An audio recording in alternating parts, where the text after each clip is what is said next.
하나님의 말씀 보겠습니다. 하나님의 말씀 사도행전 12장 1절부터 3절 그리고 21절부터 23절의 말씀입니다. 혹시 너무 더우시면 뒤에 히터 좀 꺼주시기 바랍니다. 사도행전 12장 1절부터 3절 먼저 함께 읽고 후에 21절부터 23절 함께 보겠습니다. 사도행전 12장 1절부터 3절 우리 먼저 함께 합독하겠습니다.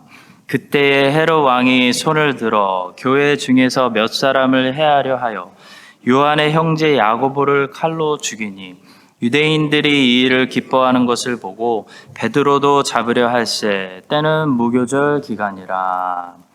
21절부터 23절 우리 함께 합독하겠습니다.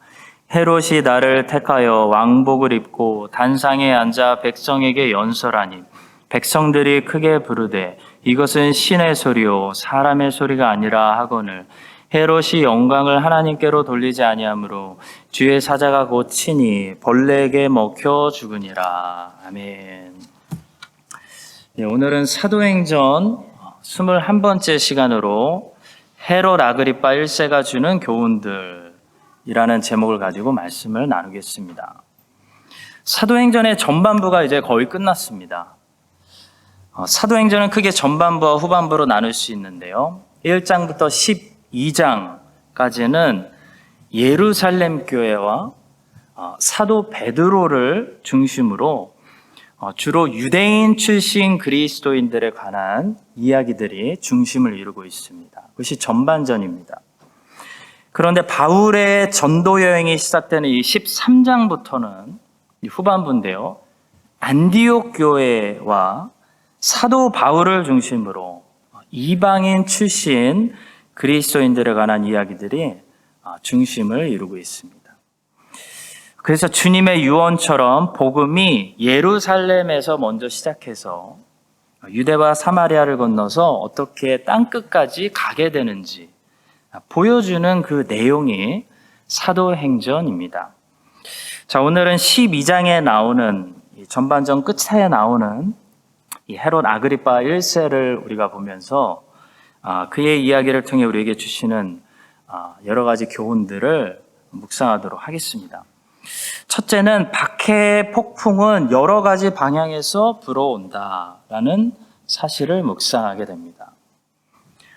12장에서 우리가 지금 보게 되는 이 헤롯의 핍박은 예루살렘 교회가 경험한 제2차 두 번째 핍박이었다라고 할 수 있습니다. 1차 핍박은 유대인들로부터 왔습니다. 산헤드린으로부터 왔습니다. 1차 때는 스데반이 순교했는데 2차 때는 야고보가 순교했습니다. 유대인들이 한참 잠잠한가 싶더니 전혀 생각지도 못한 새로운 핍박이 헤롯으로부터 시작되었습니다. 유대인들은 한동안 잠잠했던 것 같습니다. 거기에는 몇 가지 이유를 우리가 생각해 볼 수 있는데요. 기대했던 다소의 사울이 완전히 변심해가지고 그들을 배신했기 때문에 산헤드린이 조금 충격을 받았던 것 같습니다. 그래서 좀 멍하니 있었던 것 같습니다. 원래는 이 사울을 통해서 다메섹까지 가서 그리스도인들 다 잡아다가 재판하려고 했었는데요. 갑자기 사울이 배신하는 바람에 모든 계획이 물거품이 되었습니다. 또 가말리엘의 충고가 그들을 어느 정도 잠잠하게 했던 것 같습니다. 가말리엘이 뭐라고 충고했죠? 가만히 놔두자. 만약에 이 사람들이 하나님으로부터 났으면 우리가 하나님을 반대하게 되고 그들이 하나님으로부터 나지 않았으면 이러다가 조용히 없어진다. 예전에도 이런 이단자들이 많이 있었다라고 지혜로운 조언을 했습니다. 가말리엘의 말에 파워가 있어가지고 산헤드린이 핍박을 멈추고 몇 년 동안 좀 잠잠히 있었던 것 같습니다. 비록 스데반을 잃었지만 예루살렘 교회는 다시 안정을 찾았습니다. 다시 평화를 누릴 수 있었습니다. 그런데 본문을 보니까 또 핍박이 시작되죠. 예루살렘의 2차 핍박이 시작됩니다. 전혀 생각지도 못한 사람으로부터 핍박이 시작되었습니다. 바로 헤롯 왕이었습니다. 헤롯 왕은 솔직히 굳이 그리스도인들을 핍박할 이유가 없는 사람입니다. 그리스도인들도 헤롯 왕을 해한 적이 없습니다. 그런데 헤롯이 야고보를 붙잡아 죽이더니 유대인들이 기뻐하는 것을 보고 베드로까지도 지금 죽이려고 가뒀다는 거죠. 갑자기 일어났습니다. 성도 여러분, 여기서 우리가 어떤 교훈을 얻을 수 있을까요? 박해의 폭풍은 여러 가지 방향에서 불어올 수 있다는 사실을 보게 됩니다. 바람이 절대로 한 방향에서만 불지 않는 것처럼 바람이 어느 방향으로 불어올지 아무도 모르는 것처럼 하나가 잠잠해지고 문제가 하나 해결되었다고 해서 이제 됐다 안심할 수 없다는 거죠. 박해는 늘 있다는 겁니다. 박해는 또 옵니다. 기대하십시오. 누가 박해의 도구가 될지는 아무도 모릅니다. 얀 후스라는 전 종교개혁자가 있었습니다. 그분은 가장 친하게 지냈던 베스트 프렌드, 절친에게 나중에 배신을 당해서 결국 감옥에 갇히고 순교의 자리까지 나아가게 되었습니다. 함께 종교개혁을 함께 이야기하고 꿈꾸던 그 친구에게 배신당하고 순교의 자리까지 나아가는 이 얀 후스의 전기를 읽으면서 참 관계는 어떻게 될지 아무도 모른다. 사람 일을 아무도 모른다라는 것을 다시 느꼈습니다. 여로보암은 솔로몬의 부하였습니다. 그런 여로보암이 자기를 반역해서 나라를 찢어서 나가는 그런 사람이 될지 솔로몬, 그렇게 지혜가 많은 솔로몬도 전혀 몰랐다는 거죠. 지혜로 알 수 있는 영역이 아니라는 겁니다. 예측할 수 없다는 거죠. 하나님이 솔로몬의 죄를 심판하시기 위해서 여로보암을 사용하셔서 그렇게 하셨지만 솔로몬 입장에서는 정말 황당하고 정말 인생 모르는구나 배신감을 느꼈을 겁니다. 성도 여러분, 우리가 하나님을 배신하면 하나님께서 언제나 새로운 폭풍을 오게 하실 수 있는데요. 그 폭풍이 어느 방향으로 올지 전혀 짐작할 수 없다는 거죠. 생각지도 못한 사람이 들고 일어난다는 거죠. 우리가 무엇을 그래서 기억해야 됩니까? 우리가 평안한 관계 속에 있다면, 우리가 평안한 관계 속에 있다는 것은 우리가 괜찮은 사람이어서가 아니라 하나님이 은혜로 평화를 주시기 때문입니다. 하나님이 만약에 우리의 죄를 책망하시기 위해서 들고 일어나시면 엉뚱한 사람들이 나를 죽이겠다고 일어나는 그런 일들이 일어난다는 거죠. 언제라도 일어난다는 거죠. 다윗이 바세바와 간음한 결과로 혹독한 인생의 쓴맛을 경험했죠. 다윗의 사람들이 다 일어났습니다. 옆 나라에서 쳐러 들어온 거 아닙니다. 다윗의 사람들이 일어나가지고 다윗을 죽이려고 했던 때가 많이 있었습니다. 사랑하는 아들 압살롬이 일어나고요. 충신 아이도벨이 배신하고 또 나중에는 엉뚱한 아들 아도니아가 계략을 꾸미고 평생 같이 전쟁을 싸웠던 요압이 글로 붙어버리고 평생을 다윗이 돌봐주었던 아비아달까지 아도니아에게 붙어버렸습니다. 성도 여러분, 잔잔한 평화는 하나님이 주시는 것입니다. 내가 인간관계를 잘하고 내가 미리 작전을 써놓는다고 모든 문제 터질 곳을 차단해 놓는다고 평화를 지킬 수 있다고 생각하지 마십시오. 하나님이 흔들어 버리면 전혀 생각지도 못한 방향에서 새로운 문제가 터지고 새로운 폭풍이 옵니다. 여러분과 제가 이 사실을 기억하고 오늘의 평화와 안전은 하나님이 주시는 거구나 라는 사실을 깨닫고 오늘 주시는 이 평화에 감사하며 평화 주실 때 하나님께 잘 순종하고 하나님의 섭리 가운데 새로운 폭풍이 몰려올 때도 깜짝 놀라지 마시고 올 게 왔구나 생각하고 주님 앞에 언제나 우리 자신을 먼저 돌아보고 점검하는 그런 신앙인들, 바른 신앙인들 될 수 있기를 주님의 이름으로 축복합니다. 두 번째입니다. 첫 번째 죄를 조심해야 된다. 처음 짓는 죄를 조심해야 된다라는 말씀입니다. 한 번 죄를 지면 그 다음 죄는 처음 죄보다 짓기 훨씬 더 쉬워집니다.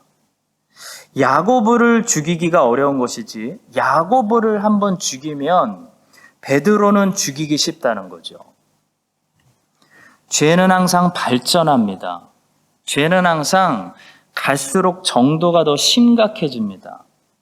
그러나 그 심각성은 오히려 반대로 갈수록 우리가 못 느끼게 되고 죄에 무뎌지는 그런 위험한 성향을 죄는 가지고 있습니다.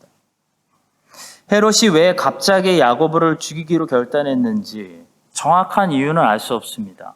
아마도 세례 요한이 옛날에 헤롯 안티파스의 죄를 거리낌없이 책망해서 헤롯 안티파스가 세례 요한을 감옥에 가두었던 것처럼 보안 어계의 별명을 가지고 있었던 이 불같은 야고보가 헤롯 아그리파 왕의 죄를 과감하게 공개적으로 책망하지 않았을까 그저 상상해 볼 수는 있습니다.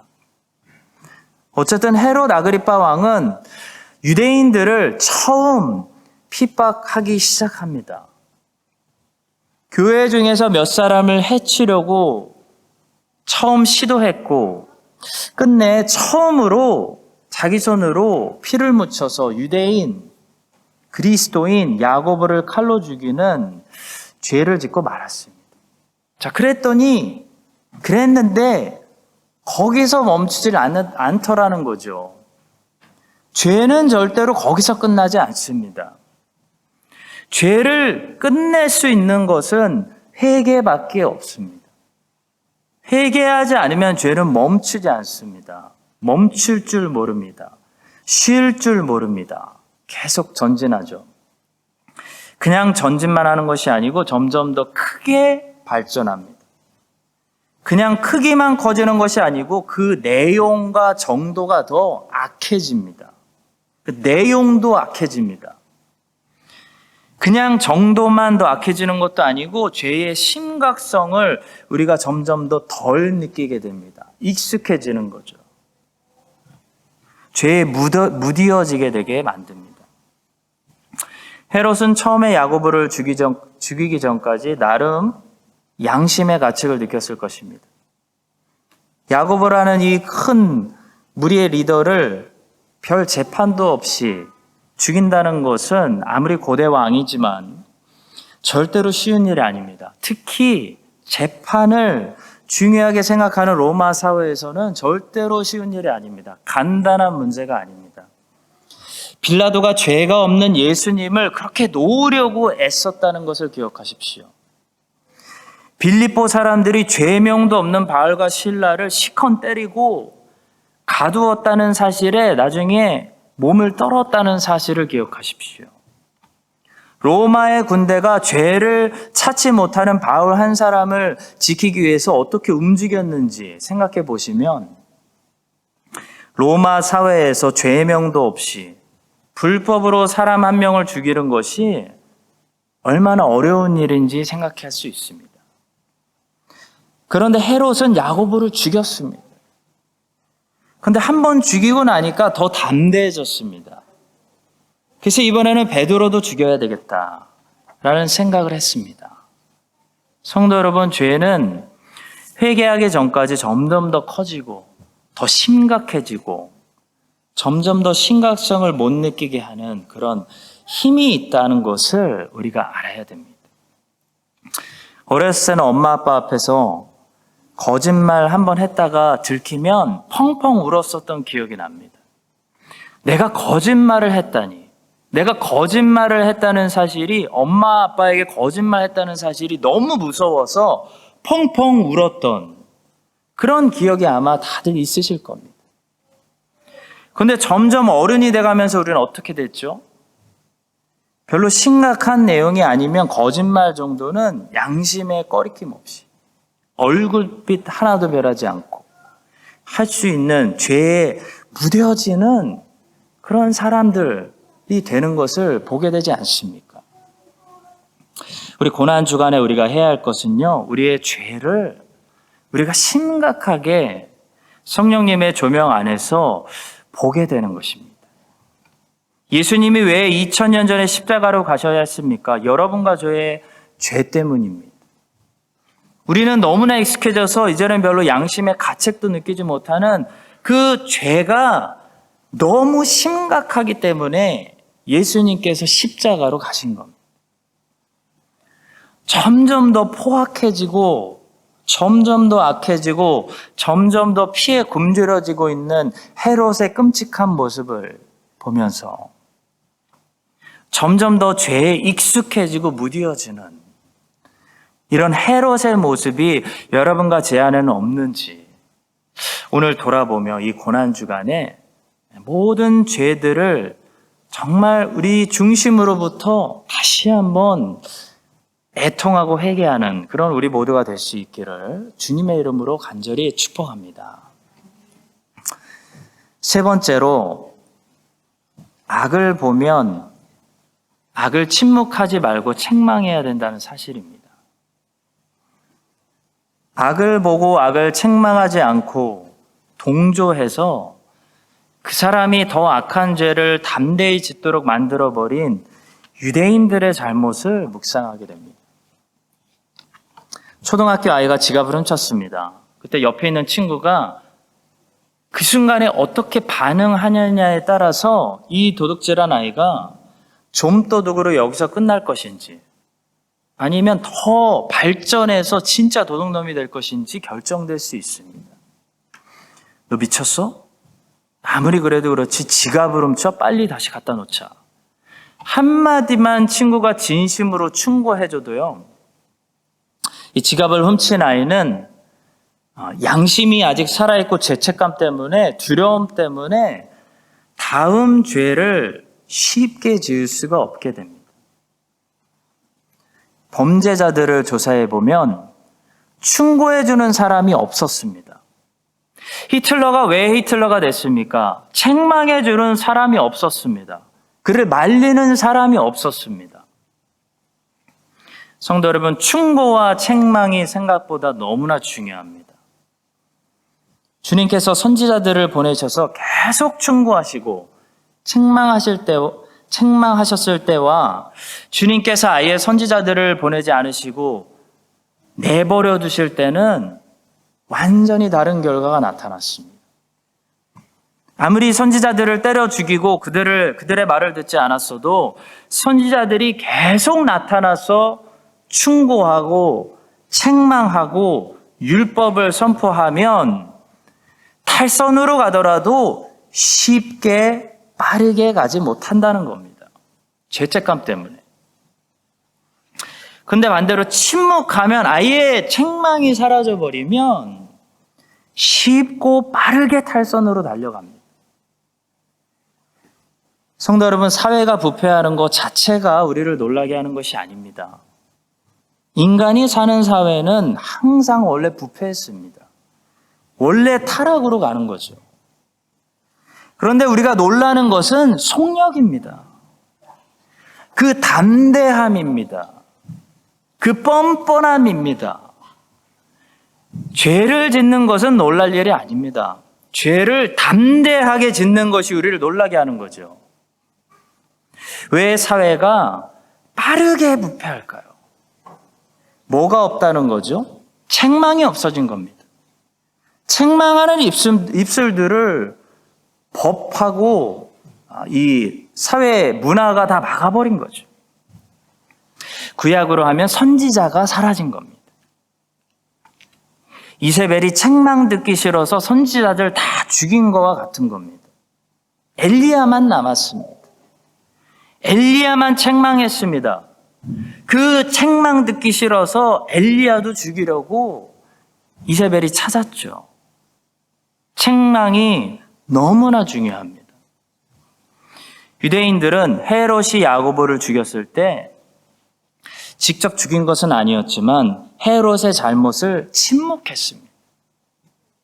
오히려 잘한다 동조했습니다. 여러분, 헤롯이 왜 베드로를 잡았냐면 유대인들이 좋아했기 때문입니다.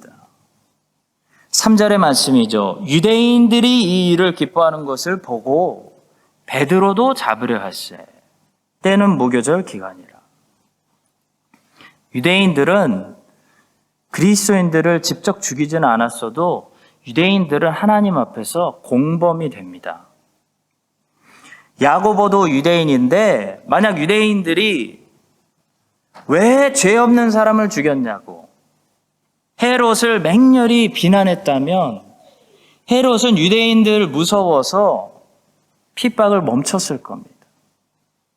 그러나 유대인들은 기뻐했습니다. 동조했습니다. 침묵했습니다.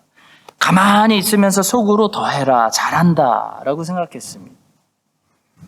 유대인들이 기뻐하는 것을 보고 헤롯이 더 날뛴 겁니다.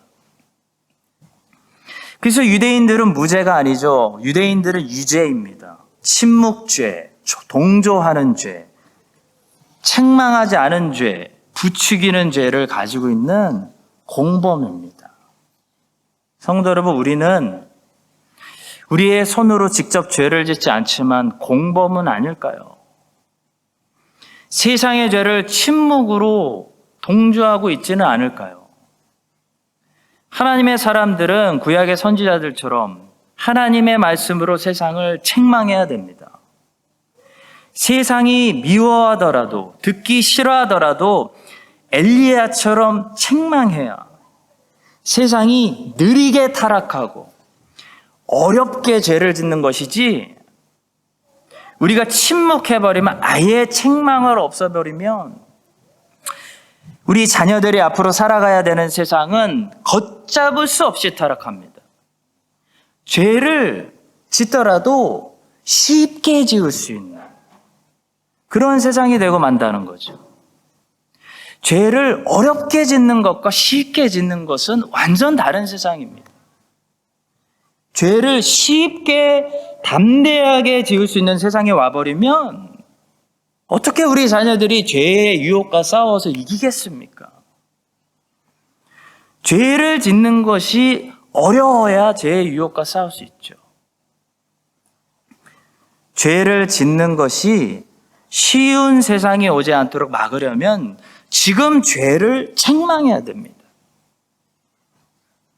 가정에서 엄마 아빠가 선을 딱 그어놓고 있으면 아이들은 죄인들이라 선을 넘더라도 어렵게 넘습니다. 쉽게 넘지 못한다는 거죠. 그것이 부모의 존재감이죠. 엄마 아빠가 주일 성수 한 번도 빼먹지 않는 부모의 자녀들은 술 먹어도 그 다음날 교회 가야 되는데 라는 생각은 합니다. 쉽게 빠지지 못한다는 거죠. 교회에 빠지죠. 빠지는데 교회에 빼먹는 것이 너무 그 친구들에게 어렵다는 겁니다. 엘리야가 말 안 해도 엘리야가 이스라엘 땅에서 살고 있다는 사실 하나만 가지고도 아합은 죄를 지을 때 눈치를 보고 양심에 찔리게 되고 두려워하게 되는 것입니다. 이세벨이 그걸 아니까 답답해서 엘리야를 죽이려고 하는 겁니다. 성도 여러분, 우리는 그렇게 존재만으로도 세상 사람들에게 거룩한 불편함을 줘야 됩니다. 나 때문에 세상 사람들의 술맛이 떨어져야 됩니다. 야, 저 예수쟁이 오면 술맛 떨어진다. 죄 없이 몰래 우리끼리 가자. 이렇게 크리스찬 때문에 죄 짓는 것이 어려워야 됩니다. 우리는 세상에 불편한 존재가 돼야 됩니다. 편한 존재가 되면 안 됩니다. 편한 존재가 되었다는 것은 우리가 세상에 속했다는 것을 말합니다. 동조하는 죄는 심각한 죄입니다. 여러분과 제가 엘리야처럼 세상을 책망하는 사람들, 세상의 죄에 절대로 동조할 수 없는 사람들. 그래서 세상으로부터 우리가 미움을 받을지언정 흡수당하지 않는, 세상 사람들이 우리들 때문에 어렵게 죄를 짓는, 숨어서 죄를 짓는, 담대하게 죄를 짓지 못하는, 막 말하다가도 우리가 딱 나타나면 욕을 하지 못하는 그런 불편한 사람들이 될 수 있기를 주님의 이름으로 간절히 축복합니다. 마지막 네 번째로, 우리가 두 번째로 읽은 이 21절부터 23절을 보시면 패망 직전에 헤롯의 죄는 교만이었다는 것을 보게 됩니다. 살인을 하고 이유도 없이 교회를 핍박했던 헤롯의 죄는 일단 보류되었습니다. 나중 최종 심판으로 보류되었습니다. 자, 그런데 두 번째 본문을 보니까 헤롯이 한 방에 그 자리에서 하나님의 심판을 받았는데요. 하나님께서 도저히 최종 심판 때까지 보류하시지 못할 정도로 급하게 심판을 내려서 헤롯을 이 땅에서 없애버려야 하실 정도로 하나님을 진노하게 했던 죄는 그의 교만함이었습니다. 사람들이 헤롯에게 아부하려고 뭐라고 했냐면, 당신은 사람이 아닙니다. 당신은 신입니다. 이건 신의 목소리다. 헤롯을 신격화하는 아부를 했습니다. 자, 그때 아무리 약한 사람이어도 양심이 살아있다면 내가 신은 아니지 하고 내려왔어야 되는데 성경은 뭐라고 기록하죠? 23절에 헤롯이 영광을 하나님께 돌리지 아니함으로. 이게 무슨 말씀일까요? 마땅히 하나님께 돌아가야 할 신적인 경배를 하나님께 돌리지 않고 자기가 받았다는 겁니다. 맞아, 내가 신이지. 나 정도면 신이라고 할 수 있지. 나를 찬양하고 나를 경배해라. 이런 교만의 극치에 올라갔다는 겁니다. 자, 그랬을 때 어떻게 됐죠? 급한 심판이 그에게 내려왔습니다. 23절, 헤롯이 영광을 하나님께 돌리지 아니하므로 주의 사자가 곧 쳐버리니 벌레에게 먹혀 죽으니라. 곧이라는 말을 주목하십시오. 영어로 immediately, 즉시라는 말이죠. 하나님이 즉시 치셨다는 것입니다. 하나님이 즉시 세상에서 없애버리셨다는 겁니다. 이 비슷한 사건이 어디서 나오냐면 다니엘서 4장에서 나오죠.